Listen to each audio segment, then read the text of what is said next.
Here at the Alan Turing Institute, our mission is to make great leaps in data science and artificial intelligence research in order to change the world for the better.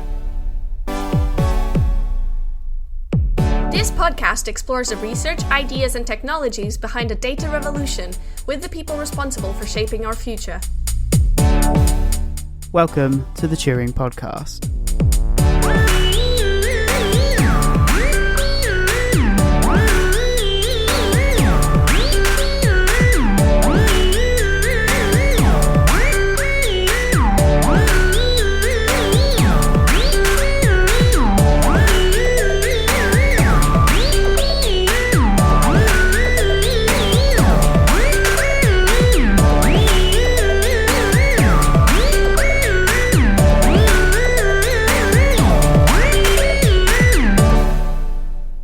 We'd like to welcome Dr. Naira Chamberlain to the podcast today. Dr. Naira Chamberlain is president of the Institute of Mathematics and its Applications, is a chartered scientist, chartered mathematician, as well as a fellow of the Institute of Mathematics and its Applications. Naira has over 25 years of experience at writing mathematical models, simulation algorithms that solve complex industrial problems. Naira Chamberlain developed mathematical solutions within industries such as defense, aerospace, automotive, and energy sectors. In 2018, he was the winner of the Big Internet Math-Off title, World's Most Interesting Mathematician, and the highest new entrant in the 2018 Power List, in at number 5, which gives him the title of 5th most influential black person in the UK. Dr. Naira is also listed by the Science Council as one of the UK's top scientists. Naira was selected as one of BBC's Expert Voices, as well as one of the speakers for the charity Speakers of Schools. Thank you so much for joining us today, Naira. So first off, Anika's given us an introduction to yourself, but could you tell us a bit about yourself and how you got into mathematics in the first place? Well, when I was, let's say, about 7, 8, all my friends were into, let's say, Batman, Superman, Spider-Man. But with me, even though I like those things, I like picking up a calculator and pressing the buttons until the numbers all flashed at me. And I was always into watching, let's say, these detective programs, that involve logic. And so one day, a bit older, about, 15, when I went to school, met the careers teacher, and the career teacher said to me, "So, Naira, what would you like to be when you grow up?" And I said, I'd like to be something that involved mathematics. I didn't realize you could be a mathematician, something that involved mathematics and logic. And he said to me, he goes, "Well, Naira, somebody of your physique, you should become a boxer." And I said, "A boxer?" He said, "Yes, you should become a boxer." And then I went home, quite discouraged, and I said to my parents, the teacher says I should become a boxer. Of course, at that age, you think that teachers know absolutely everything, And then, so what my parents said this to me, they said, "You don't need anybody's permission to be a great mathematician." And even though probably at that age, only, let's say, half believe what my parents said, I went on to do, did my GCSEs, my A-levels, did my masters, did my degree, did my masters. And then I did, like I said, an MSc in industrial mathematical modelling. And that was very much the start of me, going into a career, as a mathematician. What was it when you were a 7 or 8-year-old that really first captured your imagination about maths? What was it that really got your attention? I think it was just this idea of just doing complex calculations. And then I do remember when I was 10, I do remember seeing this pattern in the mathematical classroom, which I now recognise was the sine curve. But at the time, you're looking at it and thinking, look at this pattern, and you're thinking, wow, what is that? And and then you're seeing all these crazy symbols all over the place, and you're thinking, I was just fascinated. I was just drawn and fascinated with that. Not completely understanding what it means. It just looked like a fascinating world and all these crazy things. So yeah. And you wanted to know more. I suppose it's the intrigue of it. Yes, absolutely. So it's no secret that you're a great advocate of the subject of maths. You've previously called it indisputably the greatest subject in the world. Sorry, so may I correct you? You said I previously. No, I can't say. It is indisputably the greatest subject in the world. There's no doubt about it. There you go. So I just want to put that little correction there. Great, thanks. In an increasingly digital world, for example, where we have voice-controlled assistants and use phones and calculators to calculate for us, what would you say to someone who says, what is the point of studying maths? Well, I say the point of studying maths, I mean, if you look at, let's say, mathematics, and everybody's saying, well, what's the point, sine, cos, tan, I will never use it anyway. People use mathematics every day and not even realizing, mathematics helps us in terms of, planning, strategy, analyzing, making decision making. Mathematics is, even if you look at, let's say, the skills of numeracy, mathematics is very important. I attended a talk one day where somebody stated that numeracy is so important in terms of your life outcomes. In terms of whether you can be successful or not is dependent on your numerical skills. So yeah, mathematics is relevant. It is important, and the way you actually can say decision-making strategy, analysing. If somebody sits down in front of you and trying to sell you a mortgage and throwing all of these figures in front of you, you want to sit down and say, wait a minute, is this making sense? Does this make right? Can I break it down? All of that is mathematics. Even when you talk about something as, like say catering, or I need to cook this meal and it has to finish at this certain time. What do I start? When do I need to put this thing? Again, all of that, guess what, is mathematics. When you're driving a car and the car in front of you is about to turn left or turn right or about to brake, the driver in front of you don't step out the car and shout at you, by the way, I'm about to turn left, I'm about to turn right. They're actually communicating to you through some sort of signaling, and that signaling you actually do an interpreter. Again, that is mathematics. So communication, signaling, away we go. So the world is full of mathematics, and to get an appreciation and understanding of mathematics and understanding how we can actually do problem solving, it's all to do with mathematics. So yeah, I suppose we have parts of mathematics in every part of our life, but people don't necessarily think about it. Yes, quite true. For instance, even when you say things like algebra, you say to, somebody will say to me, I will never ever use algebra ever again. I will not use algebra. I said, really? I said, yes. So tell me, how do you make a cup of tea? Tell me how you use a cup of tea without even using the words. Using some form of algebra. Well, I get the tea bag, I put in the hot water, I add milk. There you go. I'm thinking, well, guess what? That actual formulation of making a cup of tea, that is actually you're doing algebra. Do you know what I mean? So away we go. So anytime that you're doing something, that is mathematics. Looking at the ratio of milk to hot water. Looking at the ratio of the milk to hot water. going through the instructions again. Do you know what I mean? Preparation of the day, timetabling. It's all mathematics. You've previously talked about being discouraged in your studies. You kind of mentioned it at the beginning of this podcast. What steps can society take to encourage people, and particularly largely underrepresented groups in STEM, into the field of mathematics, in your opinion? There was this article written by John Urschel, who was an American footballer who's now doing a PhD in mathematics, and he was talking to underrepresented students of mathematics and saying they was holding back tears because they looked at people in the past who succeeded in mathematics, and they say they didn't look like them. Yeah, and I think it's important to recognise that everybody, every culture, everybody has made contributions to the field of mathematics. This idea that saying this is mathematics and it's only A, B, and C have made contributions to mathematics, or only A, B, and C can excel in mathematics. It's a fallacy, and two, it's not true. Do you know what I mean? I talked about what the career teacher actually said to me, where he believed that I should be a boxer because probably at the time he was thinking about famous boxers like Muhammad Ali at the time. When at the same time, guess what? You had, let's say, Katherine Johnson, who was working for NASA.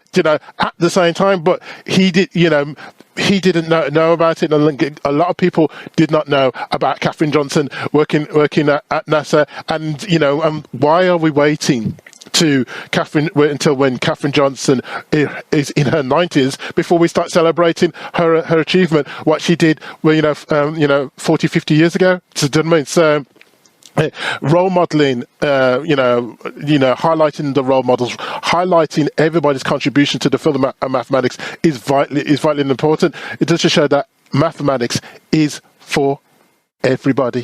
Thank you. And on that note, I just want to highlight for those listening that it is currently October, which is Black History Month in the UK. Black History Month in the UK began in the 1970s, and it gives everyone the opportunity to share, celebrate, and understand the impact of Black heritage and culture. You recently worked on a 2-day conference called the Black Heroes of Mathematics. What influenced you to hold this event, and why are events like this important? Last year was the unfortunate, death of George Floyd. Everybody was, there was a time where everybody's doing, let's say, a reflection and thinking, well, what can we do to tackle, on the representation and let's say prejudice and racism. And I got together with the presidents from the London Mathematical Society and the president of the British Society for the History of Mathematics, as well as the scientific director of the International Centre for Mathematical Sciences, and we're thinking, well, what can we do? And one of the steps, as I say, is could we actually put on, let's say, a conference which celebrates the inspirational contribution of Black role models to the field of mathematics, because really and truly there's been events like this similar in the past where people tend to focus on their own country, like America will focus just on the Americans, and certain countries in Africa maybe just focus on us. But how can we actually just bring it all together and have, let's say, a diverse talk where people not only talk about what they do technically, but also the testimony saying, this is how I became a mathematician, these are the challenges that I've faced, and this is how I've overcome. And it's almost like a celebration of mathematics. And so that's what we did last year, and the response to the conference was phenomenal. And so we decided, okay, what we're going to do is, should we make this, like, say, an annual event, always in the October? Like you said, October is Black History Month here in the United Kingdom. So we put on another 2-day event. Again, same vision. Change the emphasis a bit, not only just looking at mathematics, but also look at mathematical education. And like I say, we're having all these different speakers from around the world to deliver, this inspirational talk. Now, so far, let's say this event finished, was only last week, so we're still getting the feedback. But so far, the response on social media has been very, very positive, and that's what we did. Sounds like a fantastic event. If you could kind of speak to your 7-year-old self and kind of give him a word of advice, now as someone that's kind of made it as a mathematician, is there anything you'd say to him? Yes, I'd say this: you don't need anybody's permission to be a great mathematician. Yeah. Get that catchphrase on a t-shirt, I think. Definitely. I've already got a t-shirt that says that, so no problem. So I'm not wearing it today. So. Oh, shame. So as it is Black History Month, as Anika's just kind of told us about, and you held your conference last week, we'd love to know which of your Black heroes in mathematics who have inspired you or influenced you in your career. Okay, so I've already talked about, let's say, Katherine Johnson. Another mathematician was David Blackwell. He's probably one of the greatest Black mathematicians ever. It's when we are doing mathematics, everybody knows about Pythagoras theorem. Everybody's saying Pythagoras theorem. And as you go further and further into mathematics, you will hear about other theorems like Fermat's last theorem, Pascal, and etc. But actually, to have there's this assumption that you always believe that there's not going to be a theorem named after a Black person or a person of African diaspora descent. And with Blackwell, he actually has his own theorem. It's called the Rowell-Blackwell theorem, which is to do with estimation of parameters in a statistical distribution. And you're thinking, whoa, wait a minute, you have your own theorem. So that is very inspirational. I mean, there's another gentleman, his name was William McAfee, and he created a mathematical model that helped with a project called Project Diana, which was what they wanted the United States Army wanted to do was see whether they could bounce a radio signal off the surface of the moon, and it was unsuccessful until he created this mathematical model saying you need to do A, B, C, and D, and this is the sort of signal that would come back. So they tried his methodology based on his mathematical model, and it was successful. Another person that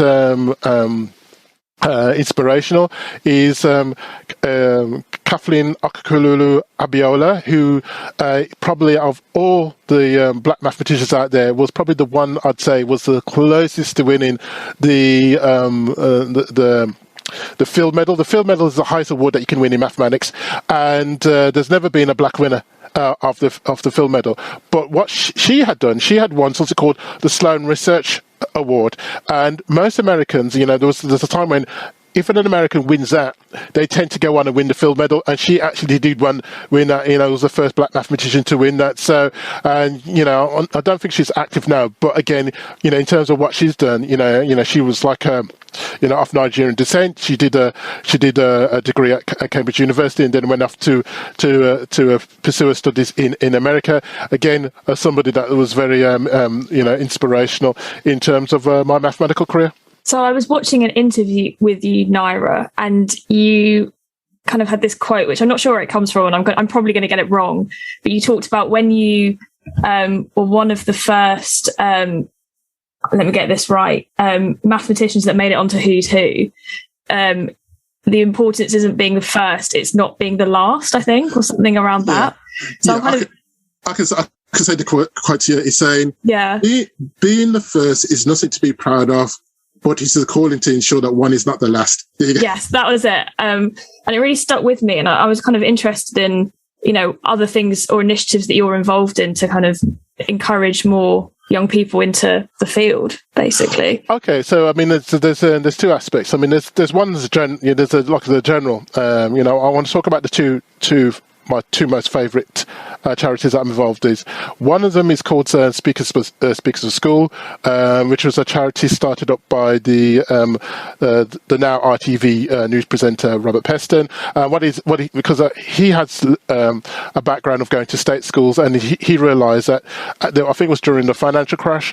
He was getting private schools asking him to come in and do a talk to explain about it, and he's thinking, well, wait a minute, I come from a state school background, why aren't state schools asking me? So he decided to get himself and a network of his friends to go into state schools, and then his network of speakers started to grow and grow and grow, and eventually it got to the stage where one time I received a letter to invite me, saying, we would like you to become a speaker to go to schools. And I think of me, I said, and like the first time I went in, because I'm no speaker, so the first time I went to school, as I was talking about mathematics, it was terrible. It's like I was talking, and it went over the pupils' heads, and then at the end I said to the pupils, right, have you got any questions? And one of them says, yes, what's the point of mathematics? I thought, oh my, this means I've been speaking for like 45 minutes. So what since then I looked and I thought, well, actually I want to stick with this. From then I've improved and improved, and my talks have got much better, and it's much more engaging with the pupils. So that's something that I've done, and that's like a general that's generally. So the second charity or organisation that I'm involved in is it's a charity called Target Oxbridge. Now, what they do is they look at those who are of African diaspora descent and those who are high performing and want to get to Oxford or Cambridge, and they will put on, let's say, special courses and special classes for them.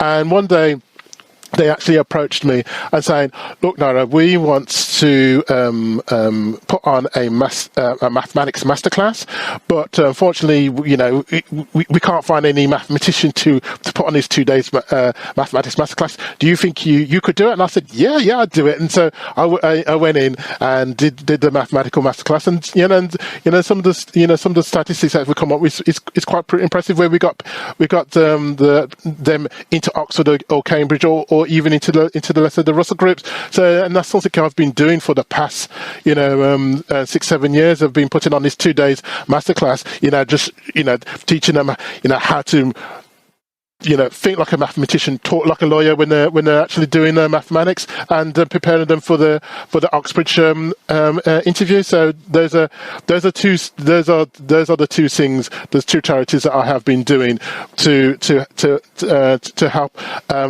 open the doors for those who wish to be a mathematician or enter the mathematical sciences field, but not too sure about how to do it. That's me being a role model.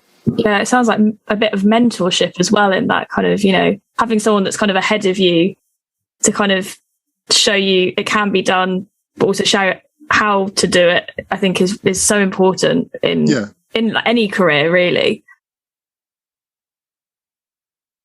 And I agree. And it's great that they have that representation as well, and to see that in person, that anyone, as you can say, you don't need anyone's permission to be a mathematician, and that anyone can do it. So it's very inspirational that you go out there and speak to these individuals to help inspire them. Excellent. Thank you. We're already at the final question, which is, how can people connect with you? How can they get in touch? If you'd like to give us your social media handles as well. Okay, so one of the best ways to connect with me is through Twitter, and it's at ch_Naira, NIRA. If you connect to me, I connect, and you can send, we can have a conversation. Also, if you can connect to me on LinkedIn, you just do a search on my name. I'm sure that I'm the only Naira Chamberlain out there, so not a problem. So away we go. So those are my two social media outlets that I tend to do, and that's how you can communicate with me. Fantastic! Thank you so much for talking with us today and for coming on the podcast. No problems. And thank you very much indeed for having me. And like I said, the take-home message is you don't need anybody's permission to be a great mathematician. If you have an interesting topic you'd like featured on the show, a guest recommendation or a burning question, email podcast@turing.ac.uk. The Turing Podcast is hosted by Ed Cowstream, B. Costa Gomez and Joe Dungate, and produced by Dan Whitfield for the Alan Turing Institute. Music for the podcast was provided by Jam and Sun. You can check out his latest releases at jamandsun.bandcamp.com.